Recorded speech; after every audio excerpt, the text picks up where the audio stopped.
Good morning po mga kababayan at narito po tayo ngayon sa Barangay Magdog, Gobernador Generoso, Davao Oriental, no? So narito tayo ngayon dahil i-update na natin yung shop na pinagawa sa ating sponsor na si Ate Ying, dahil sa tulong niya, no? So ngayon po mga kababayan ay natapos na po yung pinagawa nating shop. So ito ngayon i-update ko kayo para at least makita nyo. So tara!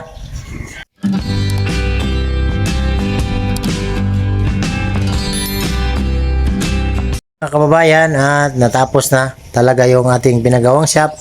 So ito na yung ating payusanan dito, space. So yung gaya ng sinabi ko, itong parang dikit-dikit na kahoy, linagyan namin ng screen para hindi manakaw talaga yung stock natin dyan, display natin dyan sa loob.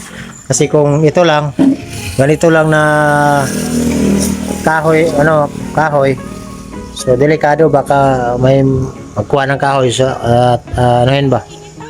So bilagyan namin ng screen para matibay ito, at may naka-screen na yan.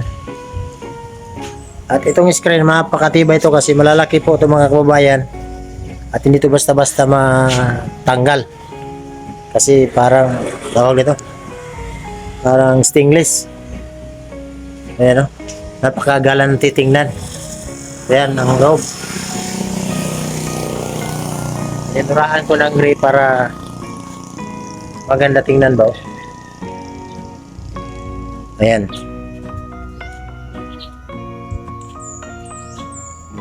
Roll up po yan mga kababayan, yung kulay pula para matibay talaga, para hindi manakaw yung loob. So ito na yung forma niya sa labas. At napakagalanti tingnan, no? Pulido, malinis tingnan ba? At napakatibay yung bubong, nakasanipa pa yan, no?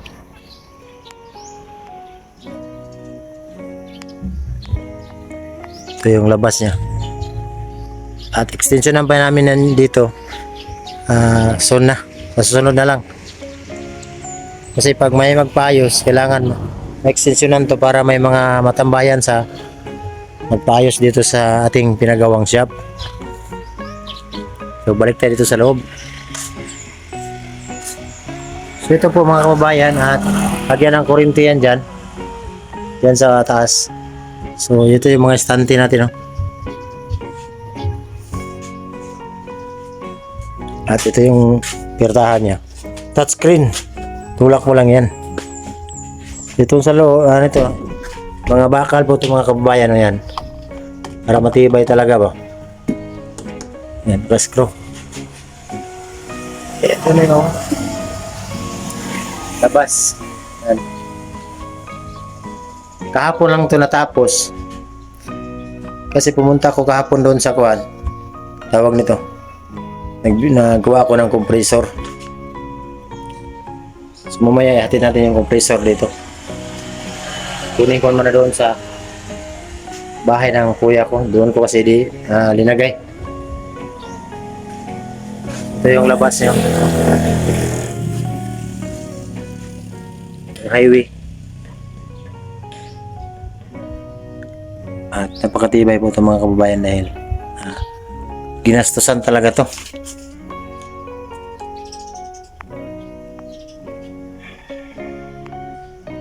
Yan yung displayan natin. Ang maganda kasi kulay gray at saka black. Yan. Yung naka kulay, yung itim, parang tingnan mo bakal, kahoy po yan mga kababayan, pininturahan ko lang ba. At ito sa taas, ito yung bubong, oh. Yun na yung kisame dyan kasi ayusanan man to dito. Yan, magpaayos yung mga tao dito bumili sa ating sa loob. Ayan dito. So parang agad yung mukha natin ngayon kasi karating ko lang kagabi, galing ako nagkuha ng compressor sa Davao. Walang tulog, malayo kasi ang Davao City dito sa amin. Ito na, at dyan naka-flooring yan dyan lahat. Yung hindi kasi pwede yung doon nakita niyo po mga kabayan, hindi pwede natin simentuhin diyan. Hindi natin basta-basta po kasi i-4 lanes to.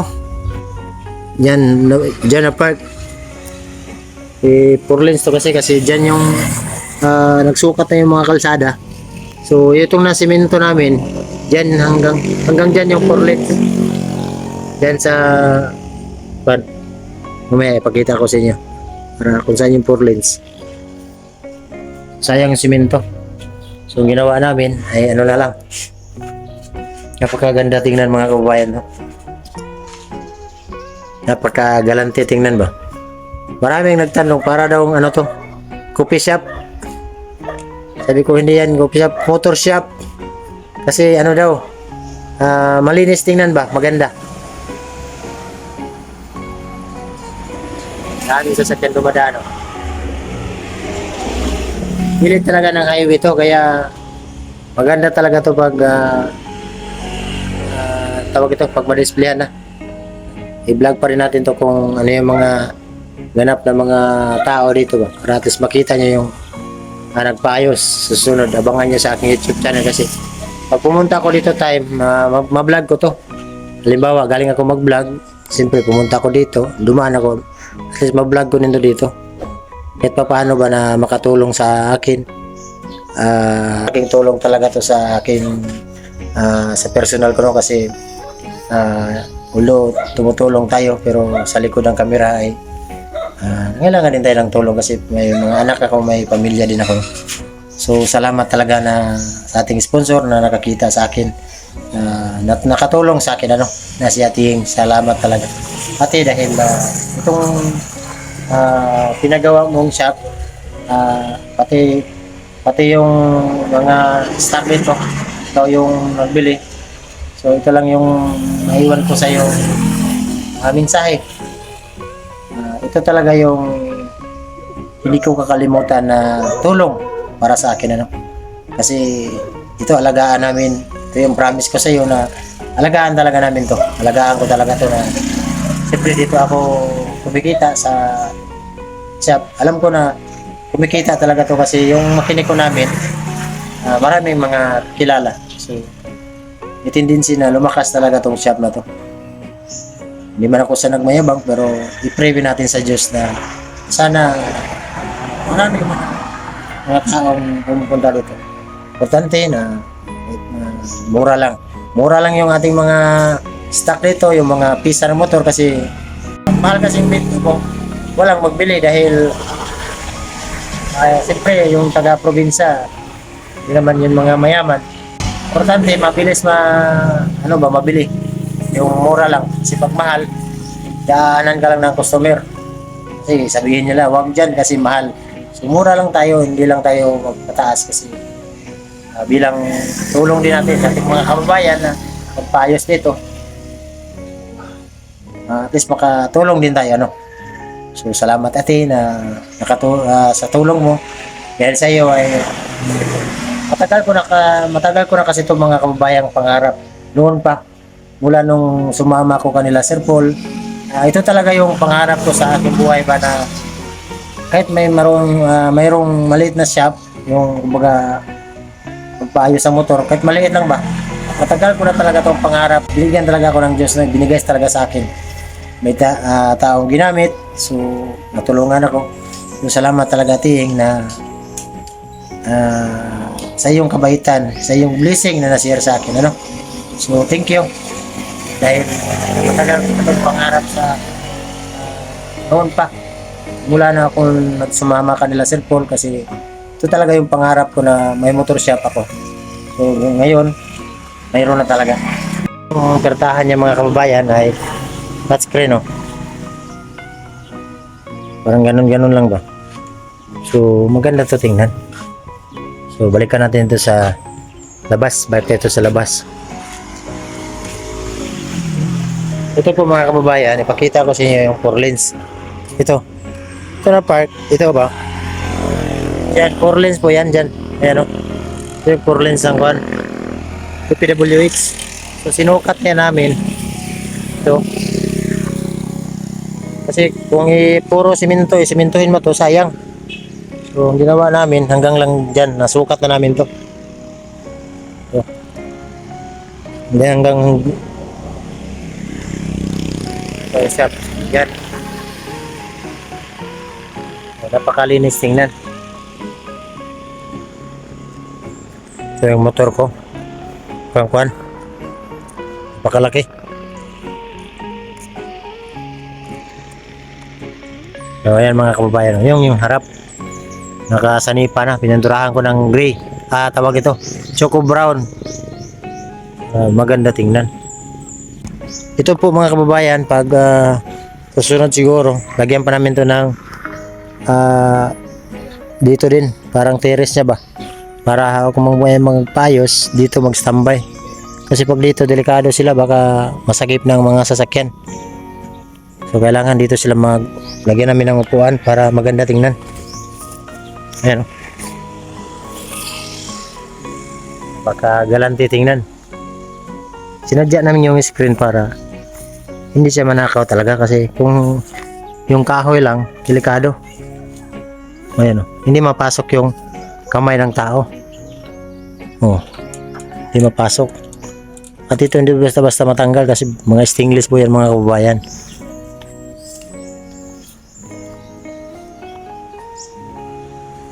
Ito yung likod. At ito yung likod o. Napakagalang titingnan.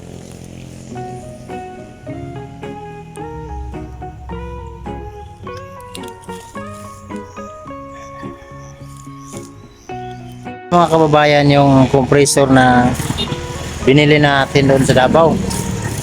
At parcel, dumating na yung parcel. Oh, wait lang.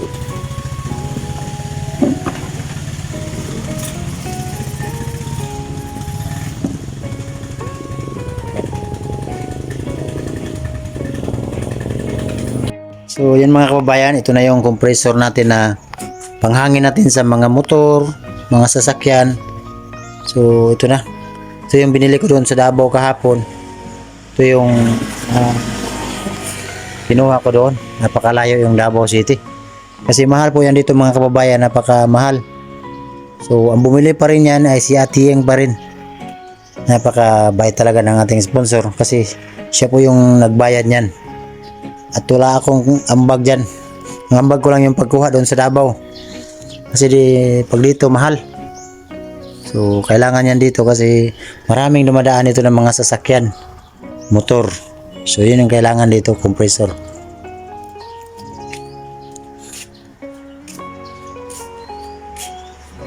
So, ang kulang na lang nito ay kuryente.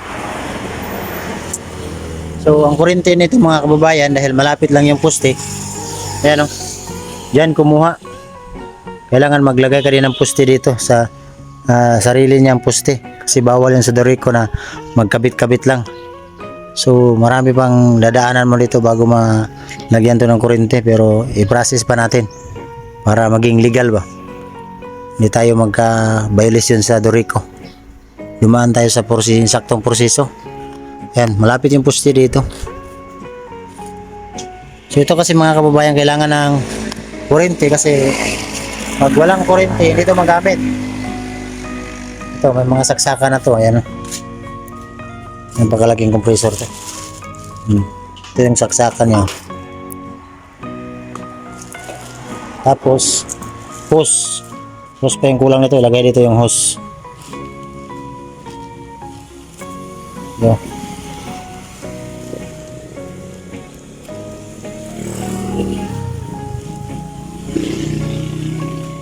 Napakalaki itong compressor.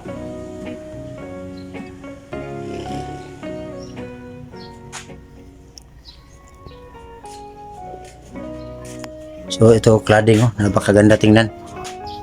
Sinadya ko to po mga kababayan, yung maitim para hindi maklaro yung asiti ba.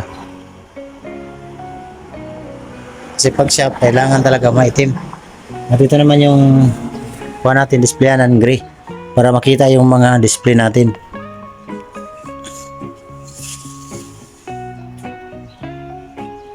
So yan po mga kababayan. At maraming salamat.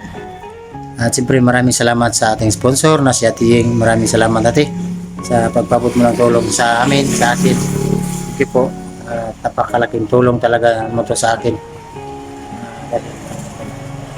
Mag-umpisa na talaga tayo sa ating ginagawang motor shop. No?